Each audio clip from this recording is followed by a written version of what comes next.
बिस्मिल्लाहिर्रहमानिर्रहीम। अस्सलाम वालेकुम दोस्तों, मैं हूं शाहिद नईम। दोस्तों आज रिएक्ट जेएस के ज़रिए हम एक फॉर्म बनाएंगे और देखेंगे कि किस तरह इनपुट फील्ड्स को हम गेट कर सकते हैं, यानी उनकी वैल्यूज़ को गेट कर सकते हैं जब हम सबमिट के बटन पर क्लिक करते हैं। और इसके साथ साथ हम देखेंगे कि कंट्रोल्ड कंपोनेंट्स और अनकंट्रोल्ड कंपोनेंट्स क्या होते हैं। बहुत ही इंपॉर्टेंट वीडियो है, इसको अपने गौर से देखना है। लेकिन जो दोस्त हमारे चैनल पर नए हैं उनसे गुजारिश है कि अभी तक आपने हमारे चैनल को अगर सब्सक्राइब नहीं किया तो चैनल को सब्सक्राइब करके बेल के आइकन पर क्लिक कर दें ताकि हमारा एक रिलेशनशिप बना रहे।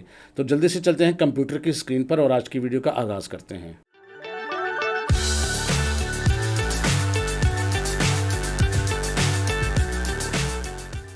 तो दोस्तों अब हम देखेंगे कि रिएक्ट जेएस के अंदर अनकंट्रोल्ड कंपोनेंट्स क्या होते हैं। और एक बात आपने याद रखनी है कि जब भी आप सुने कंट्रोल्ड या अनकंट्रोल्ड कंपोनेंट्स तो इस बात को जहन में रखना है कि इस कंपोनेंट के अंदर या तो फॉर्म इस्तेमाल हुआ है या कोई इनपुट फील्ड इस्तेमाल हुई है। तो अब सबसे पहले हमने देखना है कि कंट्रोल्ड और अनकंट्रोल्ड कंपोनेंट्स क्या हैं। कंट्रोल्ड कंपोनेंट्स की मुकम्मल वीडियो आपको बनाकर दी जा चुकी है और लेसन नंबर 22 को अगर आप देख लें और ऊपर लिंक भी आपको नज़र आ रहा होगा, अगर उस पर क्लिक कर लें तो आप कंट्रोल्ड कंपोनेंट्स को सीख सकते हैं। और आज हमारा जो मेन टॉपिक है वो है अनकंट्रोल्ड कंपोनेंट्स। और मैंने पहले भी कहा है कि जब भी कंट्रोल्ड या अनकंट्रोल्ड कंपोनेंट्स की बात हो तो इसका मतलब ये होता है कि इसमें कोई फॉर्म इस्तेमाल हुआ है या इनपुट फील्ड इस्तेमाल हुई है। In React JS the term controlled components and uncontrolled components refer to how form inputs like input text area या सिलेक्ट वगैरह handle and store their data, यानी वो उनको हैंडल कैसे करते हैं और डाटा स्टोर कैसे करते हैं इनपुट के ज़रिए या टेक्स्ट एरिया के ज़रिए या सिलेक्ट के ज़रिए। तो ये तमाम चीज़ें जो हैं वो इनपुट फील्ड्स हैं और इनको कंट्रोल करते हैं हम या कंट्रोल्ड कंपोनेंट्स या अनकंट्रोल्ड कंपोनेंट्स के ज़रिए। तो मैं थोड़ी सी रिवीजन करवा देता हूँ कि कंट्रोल्ड कंपोनेंट्स क्या होते हैं। अगर आप इसको आसान ज़बान में समझें, तमाम वो इनपुट फील्ड्स जिनका डाटा आप स्टेट के ज़रिए कंट्रोल कर सकते हैं या करते हैं तो वो कंट्रोल्ड कंपोनेंट्स होते हैं। और तमाम वो फील्ड्स जिनका डाटा स्टेट के बगैर किसी भी दूसरे तरीके से या बिलखुसूस डॉम से अगर आप कंट्रोल करें तो फिर वो क्या कहलाते हैं, वो अनकंट्रोल्ड कंपोनेंट्स कहलाते हैं। ये मुख्तसर बात मैंने आपको बताई है, इसको आपने जहन नशीन रखना है। तो कंट्रोल्ड कंपोनेंट्स क्या हैं जी? The form data is handled by React state. तो बता चुका हूँ मैं पहले भी कि आपके फॉर्म का डाटा जो है वो स्टेट के ज़रिए कंट्रोल या हैंडल किया जाता है। सेकंड क्या है जी? The value of the input is controlled by React via use state और सिमिलर हुक्स। तो इसका डाटा जो है यूज़ स्टेट के ज़रिए या उस तरह की कोई मिलती जुलती हुक के ज़रिए कंट्रोल किया जाता है। You must use on change handler, आपको ऑन चेंज इवेंट जो है वो यूज़ करना पड़ता है to update state whenever the input changes, यानी आप स्टेट की वैल्यू को अपडेट कर सकते हैं ऑन चेंज इवेंट के ज़रिए जब भी उसमें कोई तब्दीली होती है। तो ये छोटा सा तारुफ है, लेकिन बहरहाल हमने आज पढ़ना है वो है अनकंट्रोल्ड कंपोनेंट्स। इसको आपने गौर से देखना है। In an uncontrolled component the form data is handled by the DOM itself. तो डॉम के ज़रिए फॉर्म का डाटा हैंडल किया जाता है, स्टेट के ज़रिए नहीं किया जाता। तो यहाँ आपका एक क्वेश्चन है, आपने इसको गौर से सुनना है और आपकी असाइनमेंट है कि डॉम किस चीज़ का एब्रीवेशन है। आपने जवाब नीचे कमेंट करके देना है और जब रिप्लाई करें तो अपना नाम और अपने शहर का नाम भी लिखना है ताकि हमें पता लगे कि किस कदर तवज्जो के साथ आप चीज़ों को देख रहे हैं। You use are ref to directly access the DOM element and read its value when needed. तो आप क्या करते हैं, डॉम के एलिमेंट को रेफरेंस उसका ले लेते हैं और उसके ज़रिए जब भी आपको ज़रूरत पड़े उसका डाटा रीड कर लेते हैं। There is no binding between state and input value. यहाँ पर कोई स्टेट या इनपुट वैल्यू की आपस में बाइंडिंग नहीं होती। We can make uncontrolled components using query selector. हम क्वेरी सिलेक्टर के ज़रिए भी उनका डाटा ले सकते हैं और यूजिंग यूज़ रेफ, ये यूज़ रेफ जो हमने एक हुक जो है इस्तेमाल की है उसके ज़रिए भी हो सकता है। और एनी अदर मेथड या कोई इस तरह का मिलता जुलता आप कोई भी तरीका कार अख्तियार कर ले which is other than use of state, जो स्टेट्स का इस्तेमाल ना करे तो फिर वो तमाम कंपोनेंट्स जो हैं वो अनकंट्रोल्ड कंपोनेंट्स कहलाते हैं।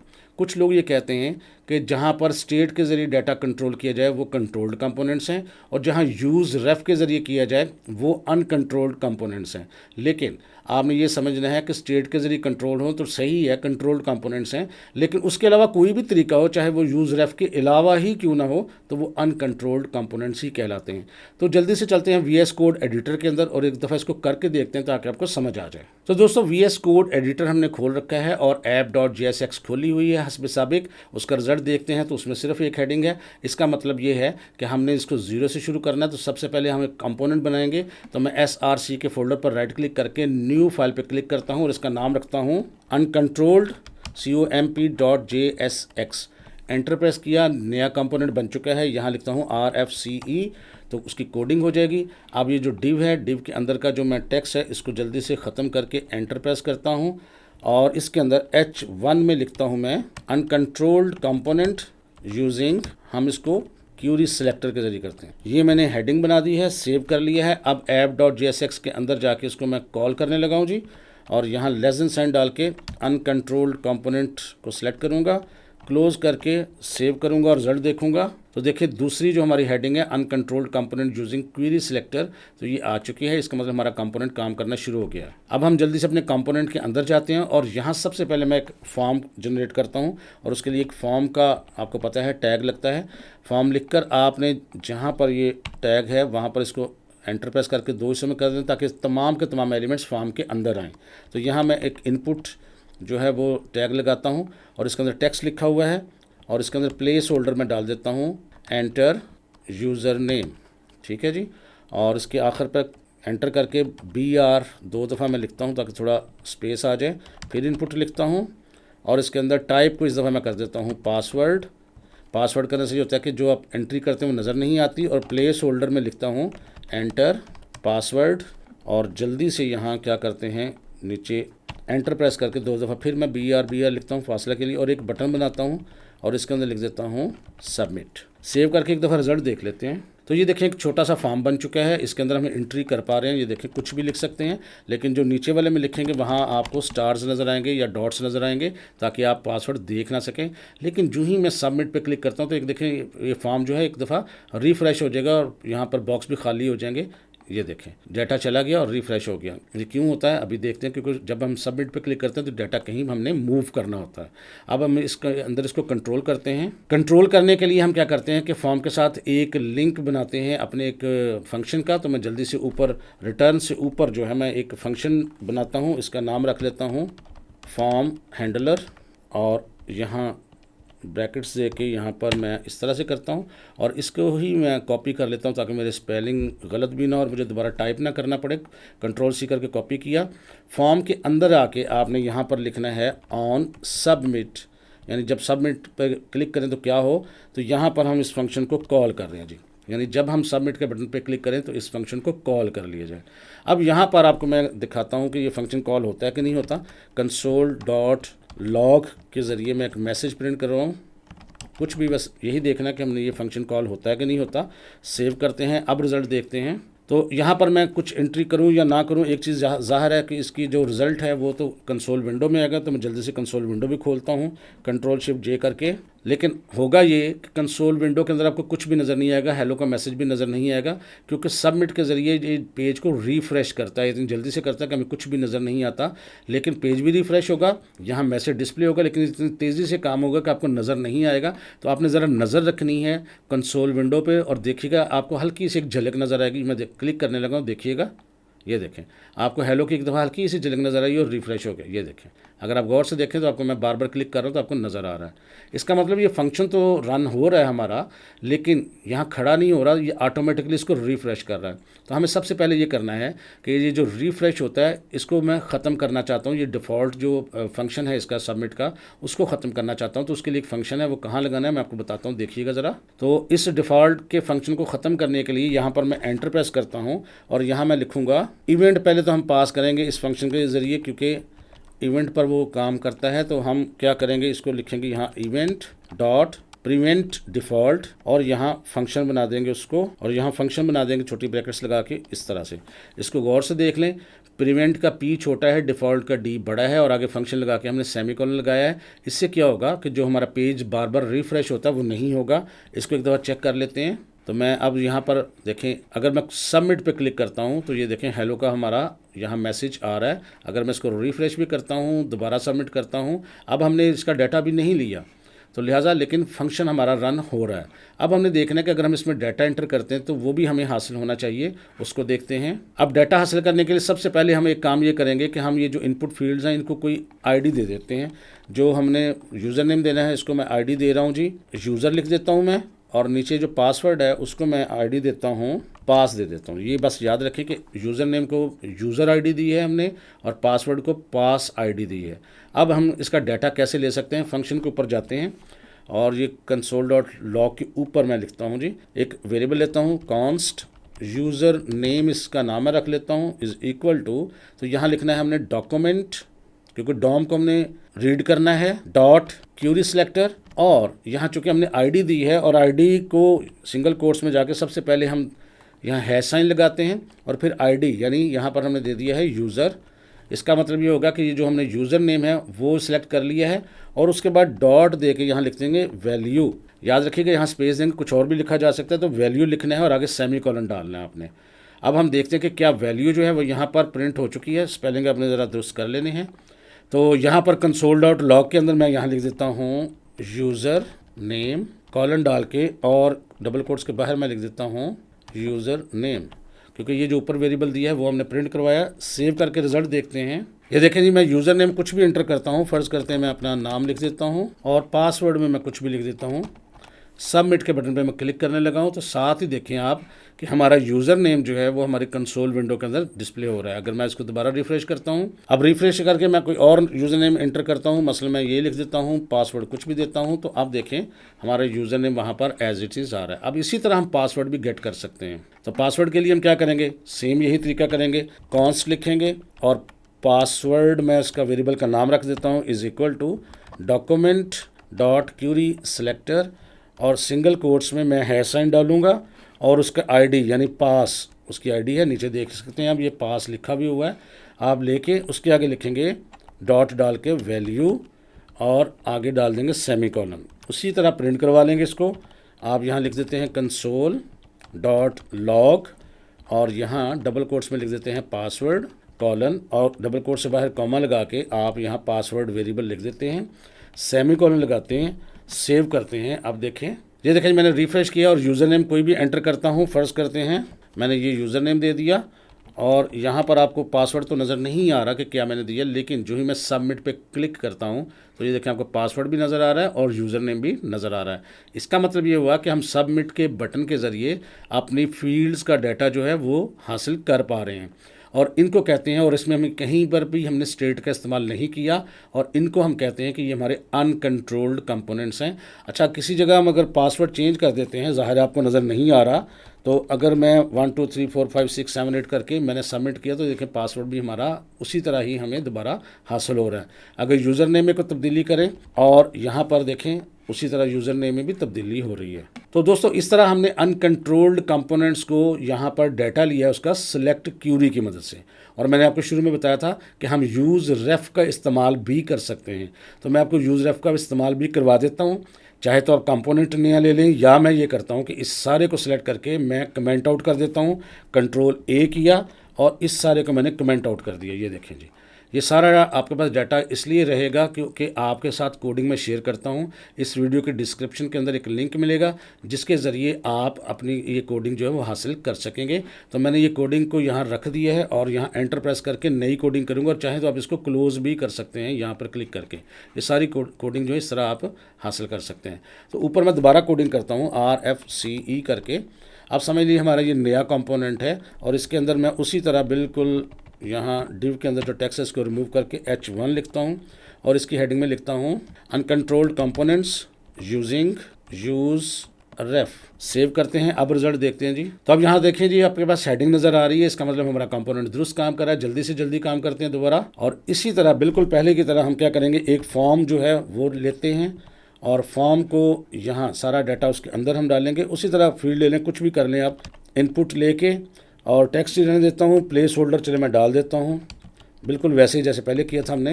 एंटर यूज़र नेम, जल्दी जल्दी आप कर सकते हैं, कोई मसला नहीं है।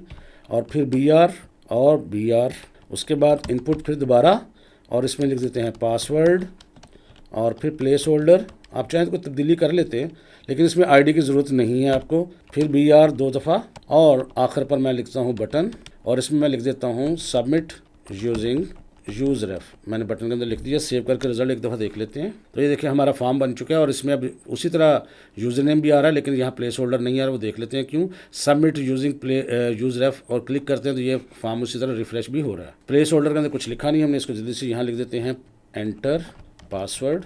अब वहाँ पर ये डिस्प्ले हो जाएगा। अच्छा, अब ये रिफ्रेश हो रहा था, इसको हम रोकने के लिए क्या करते हैं, फंक्शन बनाते हैं। तो जल्दी से यहाँ पर रिटर्न से ऊपर एक हम फंक्शन बना लेते हैं, नाम उसका कुछ भी रख लें। मैं यहाँ लिखता हूँ फंक्शन फॉर्म विद यूज़ रेफ मैं लिख देता हूँ, ठीक है। और आगे यहाँ कर्ली ब्रैकेट्स, आप इसको एरो फंक्शन भी बना सकते थे। और इसी के नाम को मैं यहाँ से पहले तो जल्दी से करता हूँ कॉपी Ctrl+C से, और अपने फॉर्म के अंदर आके मैंने यहाँ लिख देना है ऑन सबमिट, यानी कनेक्ट करूँगा इसको और इसके अंदर इसको पेस्ट कर रहा हूँ। पेस्ट इसलिए कर रहा हूँ कि मैं टाइप ना करना पड़े, स्पेलिंग गलत ना हो। और इसके अंदर यहाँ पर हम लिखेंगे console.log और ब्रैकेट में लिख देता हूँ अनकंट्रोल्ड कंपोनेंट्स। ये मैसेज मैंने वैसे डिस्प्ले करवाना है, तो फॉर्म चलता है कि नहीं चलता। और इसके अंदर वो आपको पता है कि रिफ्रेश रोकने के लिए मैं यहाँ इवेंट लिखता हूँ, और इसके नीचे पहली लाइन पे लिख देता हूँ इवेंट डॉट प्रिवेंट डिफ़ॉल्ट, और उसको फंक्शन बना के आखिर पर सेमीकोलन लगाना है। अब देखना है कि ये फंक्शन चलता है या नहीं चलता है। ये देखें जी, हम पहुंच चुके हैं। एंट्री आप चाहे बेशक कर लें, प्लेस होल्डर भी अब नज़र आ रहा है आपको, देखें पासवर्ड भी नज़र नहीं आएगा। सबमिट यूजिंग रेफ पर क्लिक करेंगे तो हमें मैसेज डिस्प्ले हो रहा है और हमारा पेज भी रिफ्रेश नहीं हो रहा है। इसका मतलब हमारा फंक्शन काम कर रहा है। अब हम जल्दी से करते हैं कि हमने इसको यूज़ रेफ के ज़रिए इस्तेमाल करना है, इसका डाटा निकालना है। तो यहाँ पर अब मैं यूज़ रेफ के ज़रिए दो कॉन्स्टेंट बनाऊँगा या वेरिएबल्स कह लें उसको बनाऊँगा। अब सबसे पहले यहाँ पर जो फंक्शन बनाया था उससे ऊपर हम उनको डिक्लेयर कर लेते हैं। मैं लिखता हूँ कॉन्स्ट और उसके बाद यूज़र नाम रख लेता हूँ मैं, उसका मर्ज़ी आपकी जो मर्ज़ी रख लें। उसके आगे लिखेंगे यूज़ रेफ, और ये यूज़ रेफ पर मैं जो ही क्लिक करूँगा वो देखें ऊपर इंपोर्ट भी हो जाएगी। वो देखें, अगर आप ये खुद ब खुद इंपोर्ट नहीं करेंगे या यहाँ खुद ब खुद इंपोर्ट नहीं होती तो आप लिख लेंगे और ये नहीं लिखा होगा तो फिर आपका ये काम नहीं करेगा। उसके बाद इस तरह आप खाली ब्रैकेट में इसकी वैल्यू देनी होती है, मैं खाली छोड़ देता हूँ। इसी तरह कॉन्स्ट पास मैं लिख देता हूँ उसका नाम पासवर्ड के लिए, और यूज़ रेफ उसी तरह ही, और उसके अंदर भी आप बेशक खाली छोड़ दें उसको, क्योंकि हमने इसके अंदर कोई वैल्यू नहीं देनी। अब इसको हमने कनेक्ट करना है, यूज़र को कनेक्ट करना है यूज़र नेम से, पास को कनेक्ट करना है पासवर्ड से। तो आपने क्या करना होता है, यहाँ ऊपर नज़र आ रहा है, तो जो इनपुट टाइप है आपकी टेक्स्ट, उसके अंदर आप यहाँ लिखेंगे स्पेस दे के REF। तो करली ब्रैकेट के अंदर वो जो वेरिएबल आप इस्तेमाल कर रहे हैं, मैं ऊपर दिखा भी देता हूँ आपको, ये यूज़र के नाम से यहाँ पर आपको, ताकि एक स्क्रीन पर नज़र भी आए। मैं यहाँ थोड़ा इसको क्लोज कर, तो यहाँ जो REF है यहाँ पर देखें यूज़र लिखा हुआ है, तो इसके अंदर आप यूज़र लिख देंगे। और बिल्कुल इसी तरह आप पासवर्ड के अंदर आके लिखेंगे REF, और इसके लिए आप लिखेंगे पास। तो ये आपस में इनकी बाइंडिंग हो गई, एक दूसरे से मुंसलिक हो गए। अब इनका डाटा भी इसी तरह आप ले सकते हैं। बिल्कुल जो फंक्शन हमने कॉल किया था उसके अंदर जाके हम यहाँ लिखते हैं यूज़र, क्योंकि हमने यूज़र रखा हुआ है यूज़र नेम के लिए, डॉट करंट डॉट वैल्यू, और यहाँ क्या होगा, यूज़र नेम की वैल्यू इसमें आ जाएगी। हम यहाँ इसको डिस्प्ले भी करवा लेते हैं, एक ही में करवा लेते हैं। यहाँ लिख देते हैं यूज़र नेम कॉलन, और कॉमे के बाद यहाँ कॉमा लगाने के बाद यहाँ लिखते हैं जी। अच्छा, अब यहाँ डायरेक्ट लिख सकते हैं, लेकिन मैं क्या करता हूँ, मैं आपको वेरिएबल में लिख देता हूँ। तो यहाँ मैं लिख देता हूँ कॉन्स्ट यूज़र नेम और इक्वल टू लगा देते हैं। आप चाहे तो डायरेक्ट ये पूरी लंबी वैल्यू यहाँ लिख लेते हैं, लेकिन ये यूज़र नेम में ले लिया इसको, और यहाँ पर मैं इसको लिख देता हूँ यूज़र नेम। अब हमने देखना है कि क्या यूज़र नेम इसमें आ रहा है, देखते हैं। अब देखेंगे यहाँ पर मैं कुछ यूज़र नेम इंटर करता हूँ, जैसे मैं यहाँ लिख देता हूँ साइमा, और मैंने यहाँ क्लिक किया तो देखिए यूज़र नेम साइमा। इसी तरह पासवर्ड को भी लेंगे। पासवर्ड के लिए भी आपके पास यहाँ पास के नाम से एक यूज़ रेफ के ज़रिए हमने डिक्लेयर किया हुआ है वेरिएबल, और उसको क्या करेंगे, यहाँ जिस तरह यूज़र नेम है उसी तरह बिल्कुल आप कॉन्स्ट करके पूरा पासवर्ड ले लें या कुछ भी ले लें, वो आपकी अपनी मर्ज़ी है। Is equal to pass dot current dot value, तो ये पासवर्ड की वैल्यू भी आपके पास आ गई। अगर आप चाहें इसी कंसोल लॉग के ज़रिए आप इसको डिस्प्ले करवा सकते हैं। पासवर्ड दिया मैंने, और कोटेशन साइन के बाहर कॉमा लगा के यहाँ मैं लिख देता हूँ पासवर्ड। ले जी, बस इतना। सेव करके रिजल्ट देखते हैं। अब देखें यहाँ यूज़र नेम मैं एंटर कर देता हूँ, फ़र्ज़ करें आयशा, और पासवर्ड में मैं कुछ भी एंटर करता हूँ। मैं यहाँ 224466 और 88 डाल दिया, ताकि मैं आपको बता रहा हूँ, ताकि आपको नज़र आएगा तो पता लग जाएगा। यहाँ यूजिंग सबमिट यूजिंग यूज़ रेफ पर क्लिक करूँगा तो यहाँ देखें कंसोल विंडो में आयशा भी आ रहा है, और जो पासवर्ड हमने टाइप किया था वो भी आ रहा है। अगर यूज़र नेम हम तब्दील करते हैं, जैसे कि यहाँ लिख देते हैं तैयब, और पासवर्ड में कुछ मैं लिख देता हूँ 654321, और अब करते हैं तो देखें पासवर्ड और यूज़र नेम हम कर पा रहे हैं। तो यहाँ पर हमने जो डाटा गेट किया है वो यूज़ रेफ के ज़रिए किया है, और पहले हमने डाटा गेट किया था क्यूरी सिलेक्टर के ज़रिए। तो अब आपको बताने का मकसद ये था कि अनकंट्रोल्ड कंपोनेंट्स वो होते हैं जहाँ पर हम स्टेट का इस्तेमाल नहीं करते, किसी भी दूसरे तरीके से, चाहे क्यूरी सिलेक्टर से या यूज़ रेफ की मदद से हम डाटा जो है वो गेट करते हैं इनपुट फील्ड्स का फॉर्म के अंदर से। तो मैं उम्मीद करता हूँ आपको समझ आ गई होगी कि अनकंट्रोल्ड कंपोनेंट्स क्या होते हैं। एक बहुत इंपॉर्टेंट क्वेश्चन भी पूछा जाता है कि कंट्रोल्ड कंपोनेंट्स और अनकंट्रोल्ड कंपोनेंट्स में फ़र्क क्या है। तो यहाँ मैं अब आपको बताऊंगा कि कंट्रोल्ड कंपोनेंट्स और अनकंट्रोल्ड कंपोनेंट्स में बुनियादी तौर पे फ़र्क क्या होता है। तो सबसे पहले देखते हैं डाटा स्टोरेज के हवाले से। तो कंट्रोल्ड कंपोनेंट्स के अंदर रिएक्ट जो है वो डाटा स्टेट के अंदर स्टोर करती है, और जो अनकंट्रोल्ड कंपोनेंट्स हैं डॉम एलिमेंट इस्तेमाल होता है डाटा की स्टोरेज के लिए। इसी तरह वैल्यूज़ लेनी हो तो कंट्रोल्ड कंपोनेंट्स के अंदर स्टेट के वेरिएबल से लेते हैं, जबकि अनकंट्रोल्ड कंपोनेंट्स में यूज़ रेफ या डॉक्यूमेंट डॉट क्यूरी सिलेक्टर के ज़रिए हम डाटा लेते हैं। इसी तरह रिएक्ट कंट्रोल जो होता है वो क्या करता है कि कंट्रोल्ड कंपोनेंट्स में react controls the value, react खुद कंट्रोल करता है, लेकिन अनकंट्रोल्ड में क्या करता है, डॉम जो है या डॉम जो है उसके ज़रिए वैल्यूज़ को कंट्रोल करते हैं। और फिर इसी तरह कंट्रोल्ड कंपोनेंट्स के अंदर ऑन चेंज रिक्वायर्ड होता है, लेकिन इसमें देखा है आपने कि हमने ऑन चेंज का इस्तेमाल नहीं किया, बल्कि ऑन सबमिट का इस्तेमाल किया था। इसी तरह प्रिडिक्टेबिलिटी के हवाले से देखेंगे तो ये हाई होती है, React always knows the value, क्योंकि कंट्रोल्ड कंपोनेंट्स में रिएक्ट के पास अपने पास वैल्यू होती है, तो उसको इसके बारे में पता होता है, उसे पता होता है कि कैसे मैंने इसको हैंडल करना है। और जबकि अनकंट्रोल्ड के अंदर उसके पास लोअर रिस्क में पॉसिबिलिटी होती है, वैल्यू ट्रैक करनी पड़ती है उसको डॉम के ज़रिए। तो ये छोटे छोटे एक कंपोनेंट्स के कंट्रोल्ड और अनकंट्रोल्ड कंपोनेंट्स के फ़र्क थे, इनको आपने थोड़ा थोड़ा याद रखना है, क्योंकि बाज़ औक़ात इंटरव्यू क्वेश्चंस में ये पूछा जा सकता है। तो दोस्तों आज के लिए बस इतना ही। मैं उम्मीद करता हूँ ये छोटी सी वीडियो आपके लिए हेल्पफुल रही होगी। वीडियो अच्छी लगी है तो इसको लाइक कीजिए और शेयर कीजिए। इंशाअल्लाह ताला दोबारा मुलाकात होगी कुछ नई चीज़ों के साथ। तब तक के लिए इजाज़त दीजिए। अल्लाह हाफिज़।